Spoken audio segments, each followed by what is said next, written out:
Good morning to you. I'm delighted to be able to speak to you today about a topic that's near to my heart, which is work that the SEC has ongoing um, that kind of took off last year when I was at the commission um, related to climate change. Um, Still have a lot more work to do before anything will be finalized, but I think the agency is well on its way to catching up in this space that intersects between climate change and financial regulation, and in particular, securities regulation.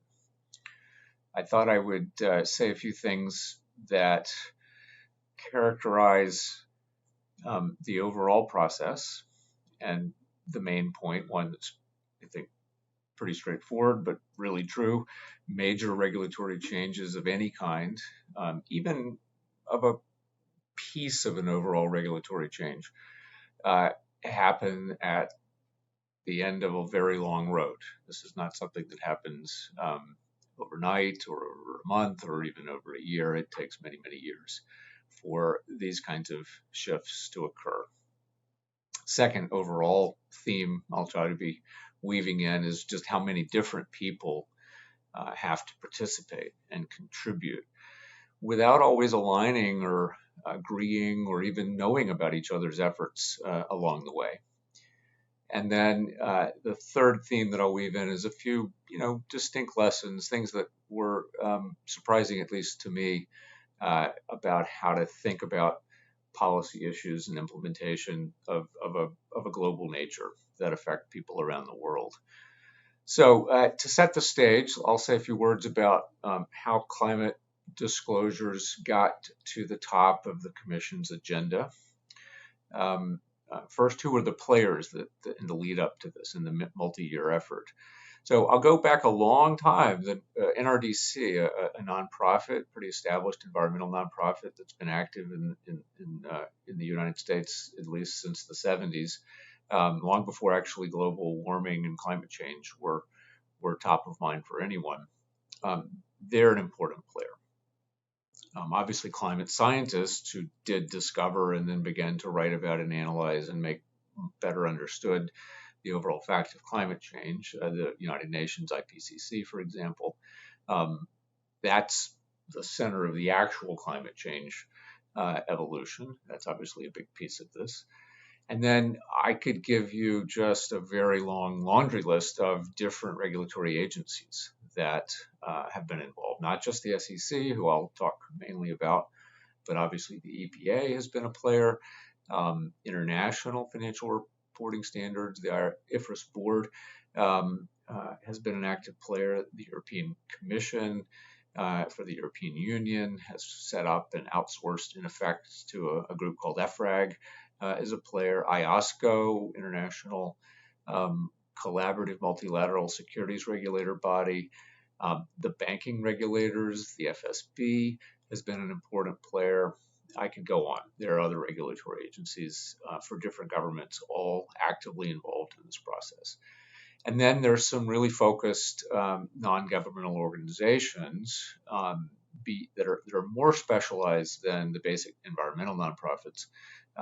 SASB, the Sustainability Accounting Standards Board, GRI, which was founded originally in the US but is very, very important in Europe as well. And then more lately, the TCFD, a task force that emerged specifically to focus on climate-related financial disclosures. So that's a sense of the different players that I'll be mentioning along the way. So what had gone on before I got pulled into working for the SEC on this project over a year ago?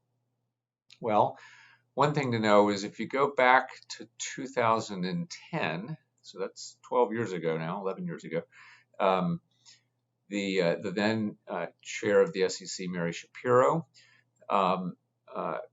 led a charge of people internally at the SEC to focus on climate change and whether companies under existing disclosure requirements were doing enough.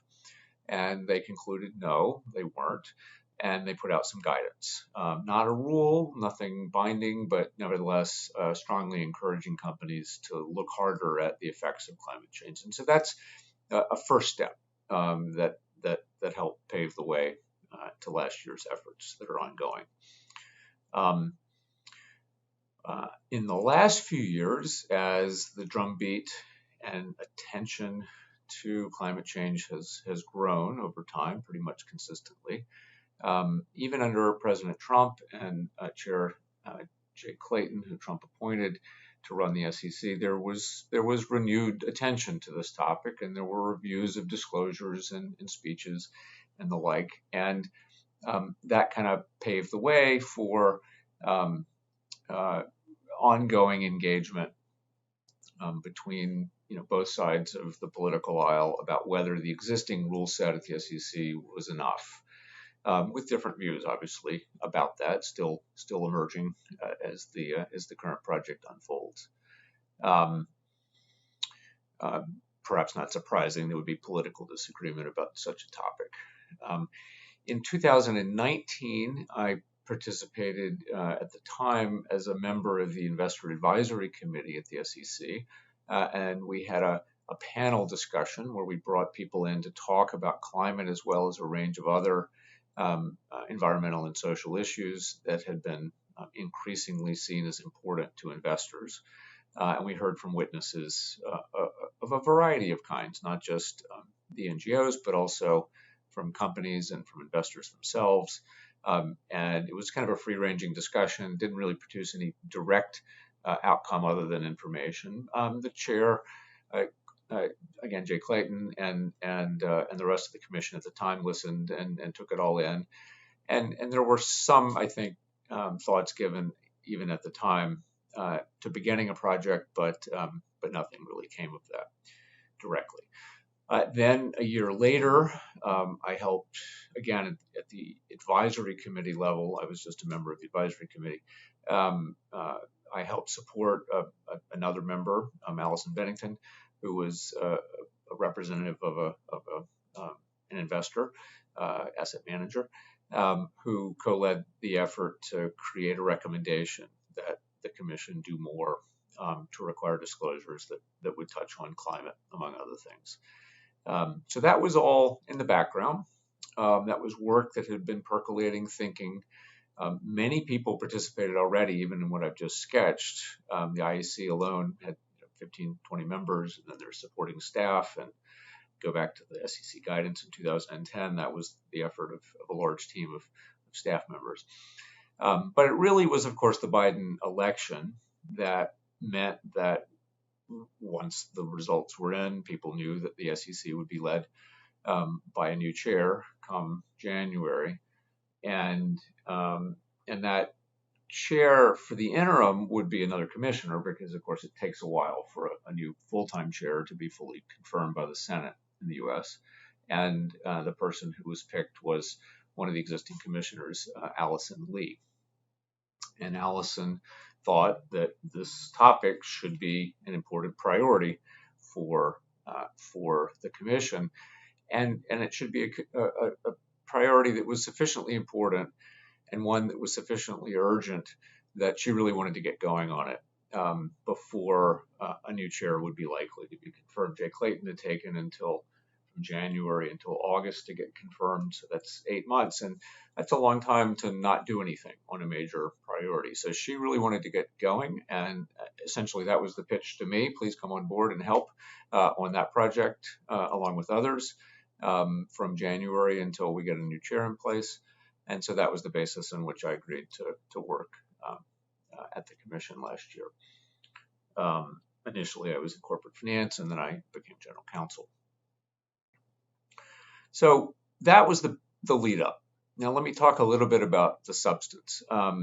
If you think about the nature of what the SEC does, its mission from the outset has been to carry out Congress's direction to create a system of full and fair disclosure for investors and for markets. It's limited principally to public companies, so companies that list in stock exchanges. It's not every company in the economy, but that's, of course, Nevertheless, listed companies are a big part of the economy. And so it's disclosure by and about those companies. That's the basic mission of the agency. There have been other agencies, including EPA, that from time to time have been given authorities to require disclosures of various kinds. But those other agencies, EPA in particular, their framework is a little different. They're thinking about disclosures that are relevant for environmental protection, protecting the environment within the United States. And it's in one way their frame is broader than the SEC because they are actually concerned about every company, every impact, every part of the environment. But it's also narrower because EPA has got no jurisdiction over the activities in other countries. But the SEC sort of does, in the sense that if there's a multinational that's listed in the US and trades on the New York Stock Exchange, well, its activities are part of what the SEC wants disclosure about for investors in that company. Likewise, even a US company that has a major set of activities overseas, SEC traditionally is required disclosure about all of those activities, no matter where they're located in the world. So from an investor perspective, investors in some sense are less limited by jurisdictional limits. They're more interested in where their companies operate. And so you've got that fundamental difference between the SEC and EPA. And you can think about other agencies at different times. Department of Energy has had disclosure programs. Department of Transportation has, but they're all framed a little differently and they have different goals. So the SEC one really is, of course, the SEC's, it's investor protection. And that's the agency's focus. There was an effort by the NRDC, I mentioned them a minute ago, to get the SEC to respond to a federal statute passed in 1970, the National Environmental Policy Act, to take into account, along with all the other agencies in the government, environmental protection in its rulemakings. And the SEC did do some things, but they were mostly confined to environmental liabilities, things that would directly cause environmental losses for companies. And what was not addressed were things that were more risk-oriented, what might happen in the future, even though companies have traditionally been required to make risk disclosures for a long time. Nonetheless, when the NRDC sued the SEC in the mid-70s, ultimately the courts said, well, this is up to the judgment of the SEC, and as long as they take their job seriously, the judgment they make is something that we have to respect. And so the limited amount of rulemaking the SEC did stood as it did. But nevertheless, that's an important backdrop. Now, that period was, again, pre-climate change, and people were not really aware of climate change in the modern sense until the 80s. The IPCC was created in 1988, and it wasn't really until the 90s that serious efforts began to get underway in the private sector to have companies make disclosures that were about climate change. An important development in 1997 was the creation of a joint venture between a nonprofit and a CEO group of company CEOs, which created the greenhouse gas protocol. And that is today still the kind of state of the art in terms of standardized disclosures about emissions, carbon emissions from corporate activities. In the same year, GRI was created, a nonprofit that focuses on disclosures across the board about sustainability. And that's basically where things stood until Al Gore made us all much more aware of the issues, and they begun to get more and more popular attention. It was really in 2008 before EPA even took seriously greenhouse gas emission disclosures, and that was only because it was forced to do so by Congress in a budget rider. And then in the US, the movement to get investor responsive disclosures took off more seriously in 2011 when the SASB, the Sustainability Accounting Standards Board, again, that's a nonprofit, was created. And then even more so when the TCFD was created in 2015. That was an initiative essentially sponsored, or at least given a great deal of backing by the Financial Stability Board, international financial regulator that began to get increasingly worried that climate change was going to cause the kind of financial instability that led to the 2008 crisis. And so the TCFD, backed by Michael Bloomberg, he funded essentially a lot of the work, and led by Mary Shapiro, who I mentioned a little while ago, had been at the SEC in 2010. That effort, I think, more than anything else, kind of crystallized the possibilities for more standardized disclosure of climate-related risks and opportunities for companies. That initiative brought top companies and their CEOs together with top investors, investment managers and owners, as well as the NGOs that had been thinking hard about what might go into disclosure, and a variety of other participants in the process, all still largely in the form of private efforts. Europe, maybe not surprisingly, got out ahead of the US and started serious work in this area in 2018, when in the US we were really still thinking, is this a good idea or not? And developed what's called the taxonomy of different kinds of activities, which are information that's rolled up into disclosures by asset managers. And that's currently now effective as of 2022. And that's quite important because it began to really push US investors to think a lot harder than they had about what kinds of information they would need to be able to think about whether their investments were sustainable.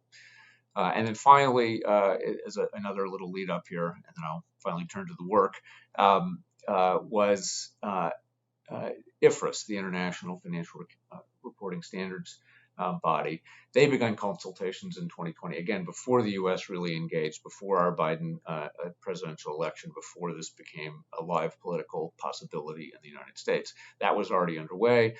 They've now stood up what's called the ISSB. I would call it a kind of characteristically British effort, where it's very market oriented, not so top-down regulation as, say, on the continent, very focused in a way on issues that are similar to those that the SEC focuses on, investors and what investors need, but with a view to more progressively taking on the topic of climate change than anything the SEC had done up through 2020.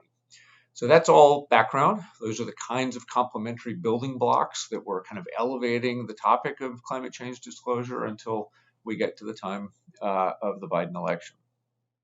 Now, I'll pause for a second and let you take all that in. If this were live, I'd be checking your faces to see how much you're paying attention. Because I'm going to pivot now and talk a little bit about the actual work. What went on while I was at the commission? How did it go? What kinds of things did we do? Now, you'll remember I said when I joined, this was under an acting chair, somebody who knew she was not going to stay chair for the next 4 years, but only until a permanent chair, Gary Gensler, eventually would be appointed. So in the US, our rulemaking cadence does not allow for rules to be proposed, developed, and finalized in a few months. That just would, you can do that on an emergency basis, but that's the rare exception.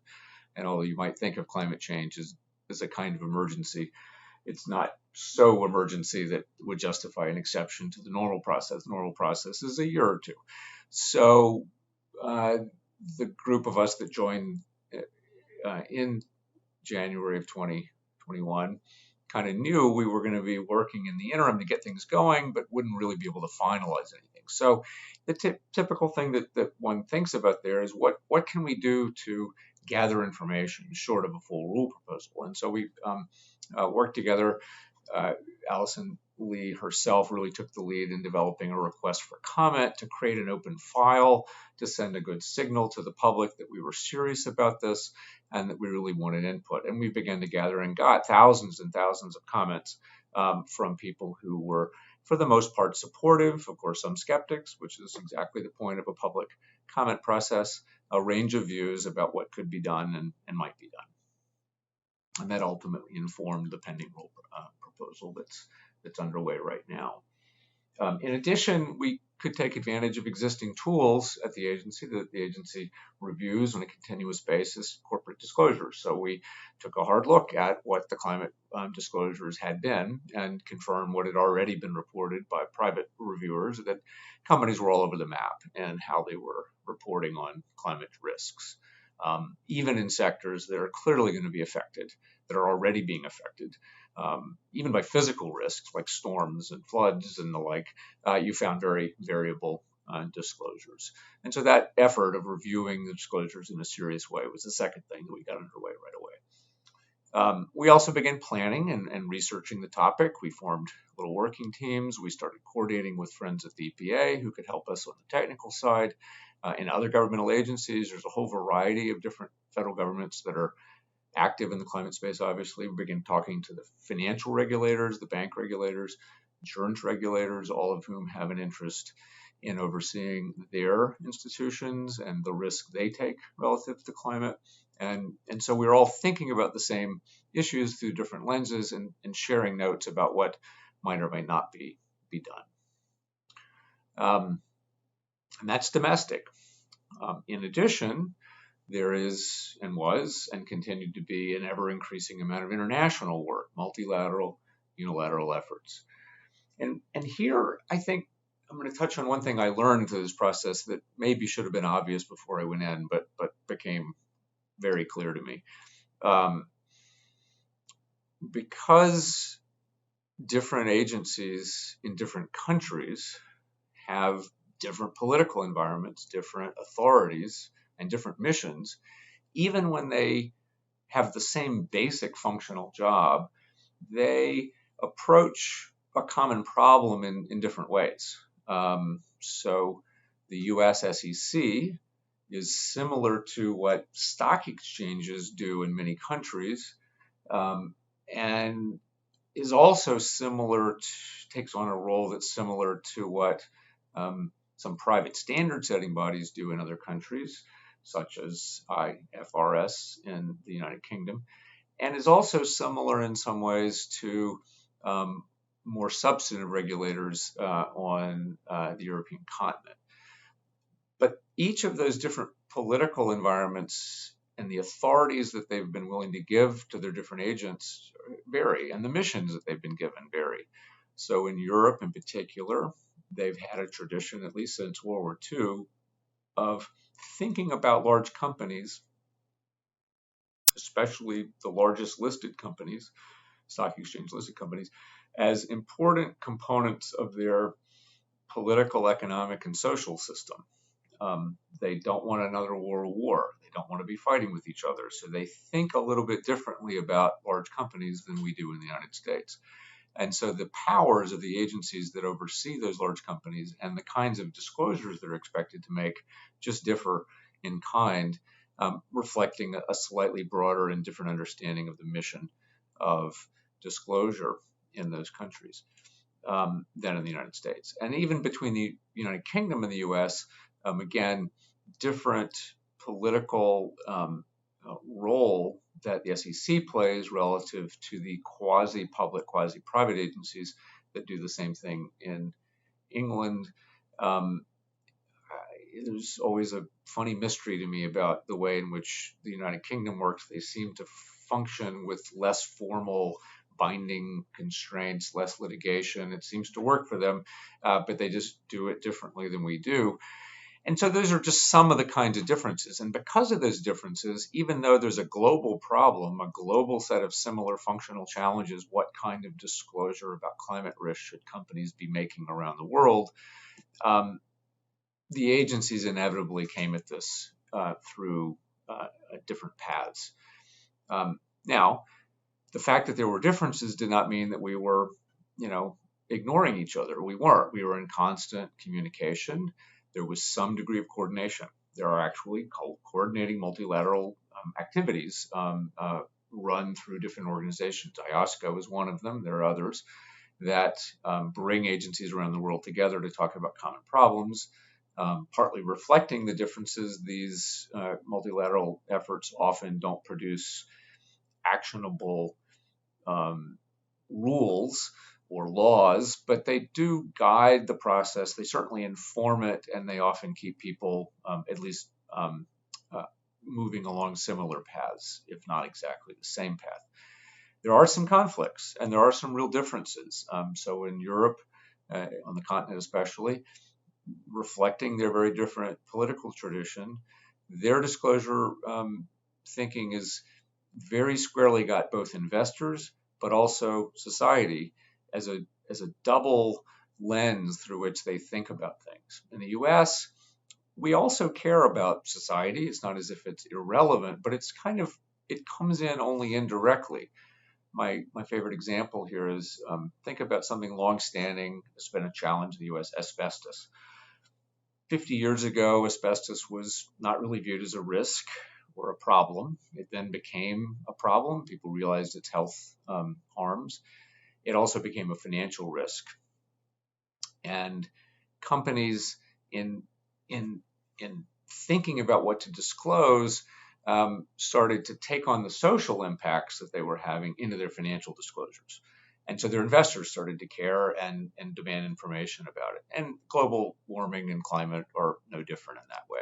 But you'll notice the difference. We didn't start out with disclosure oriented towards people that were affected by asbestos. We only got there indirectly as a result of effects on companies and therefore on investors. There's a lot of complementarities between the way these agencies work around the world. It was interesting to me the way in which there's a little bit of competition, who's ahead of who in terms of a trend over time. In some ways that's healthy because it means that it provides a little bit of an urgency that maybe sometimes is not there without that. It also allows for some complementarity. Their focus might be X and ours might be Y, and they might both be important ultimately to getting to the right endpoint. And then we can borrow from one another freely as each other's work product shows up. Bottom line, ultimately here, I think has been pretty much reinforcement of the trend as we all came to see increasingly with detail and clarity how important climate change risk was for investors and for the world more generally. And that then led to some refinement in the way people were thinking about what should actually be done. Importantly, it was we had to learn each other's constraints, like learning what was constraining the Europeans, they learning what was constraining us, what are the pushbacks going to be, where are they going to come from. So that's the process. In the end, the core proposals that are on the table are a proposed rule requiring public companies to use tiered phase-ins to engage in line item disclosures, including financial footnote disclosures, with some attestation and audit supervision in SEC reports about climate change risk. It's investor-oriented. It's not going to have a component that's just about the effect of company activities on communities directly. That's for the EPA. But to the extent that company activities lead them to have physical risks like flooding or transition risk because they're using a lot of carbon intensive energy, they have to think about and in very specific ways make disclosures about those risks and how they're managing them.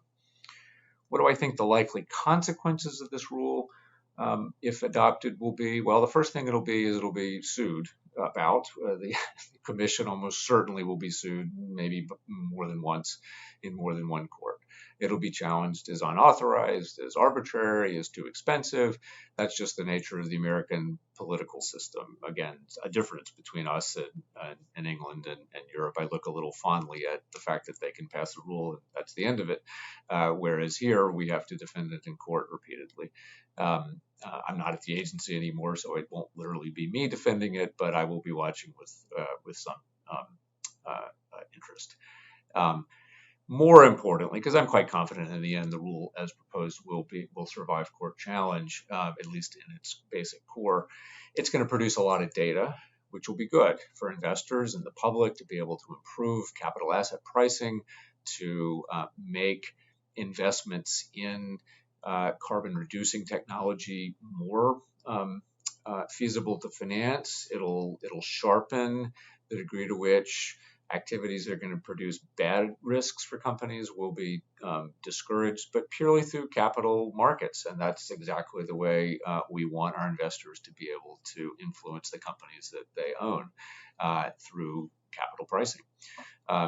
It'll lead to a continued emphasis inside companies on climate strategies and business models. There's already, dozens and dozens of billion-dollar announcements being made by large companies without these rules in place, but I think the rules will probably continue that and increase it. It'll help investors better gauge if companies are actually achieving their publicly stated carbon goals, net zero and the like, now quite commonly adopted. I think the last stat I saw was 1 in 5 US companies already have got a net zero commitment. Most investors are pretty skeptical about those, and that's partly because there is no rule in place now about whether they're meeting them. And I think the new rule will help investors do a better job of gauging those. There'll be a whole set of ripple effects. There'll be an expansion of the industry of professionals who monitor climate activities. There'll be better ratings by third parties. There's going to be pressure on other actors to do something similar, bank regulators, insurance regulators. There'll be pressure on funds and banks and insurance companies to do better to monitor their risks in this space.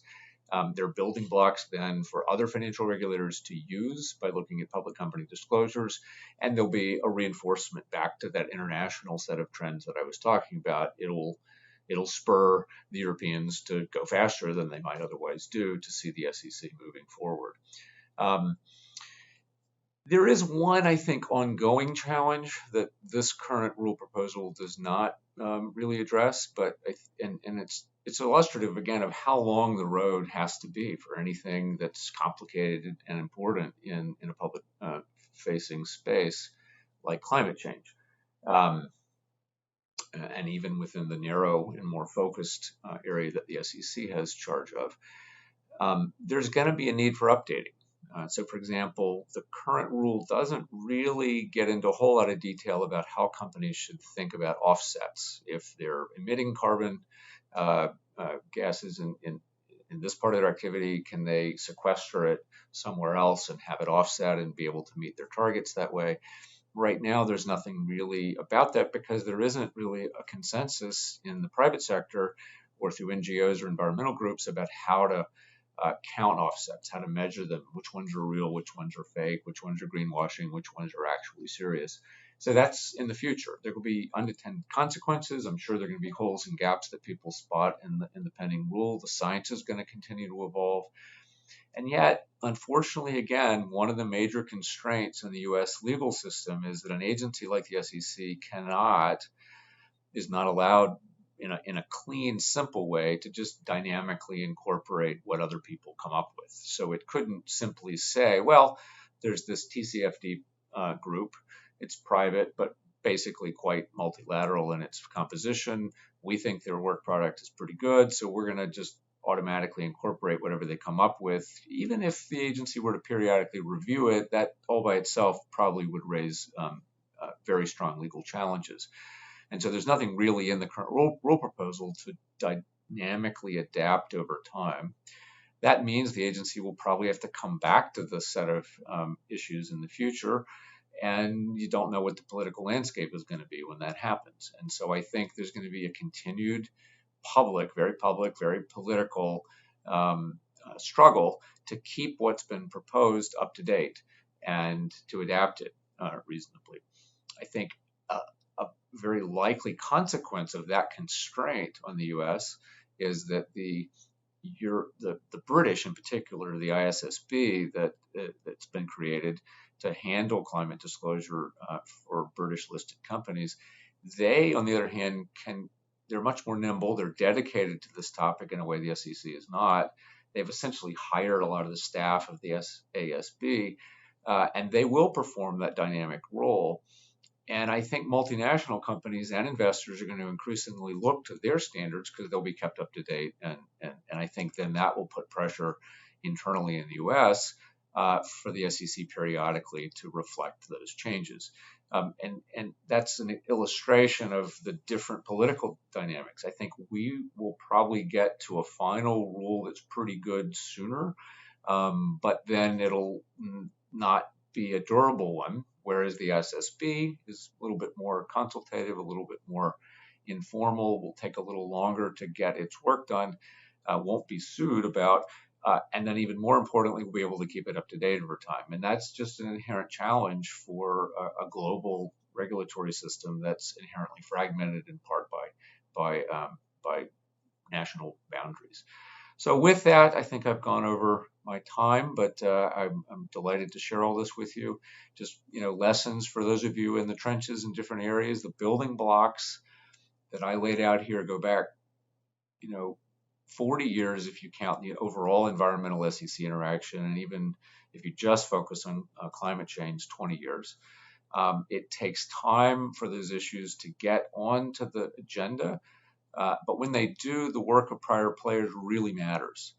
Progress on actual regulation only occurs quickly in our political environment, at least, if those building blocks are in place. And so instead of thinking about private efforts as just private efforts in the fields that maybe will never be used, they actually become quite important tools at the stage at which the political consensus is ready for them. The last thing I would say is that the constraints, I've alluded to them a couple of times, under which policymakers operate, they really do create frustrations and conflicts, but they're not going away. And gradual movement is better than none. And the first step in a process that's subject to constraints is never going to be the last. And that's just the nature of the kind of work that this event is hopefully meant to capture. So with that, I hope you got something out of this. And if any of you would like to follow up, you can find me on the web. So take care. Bye.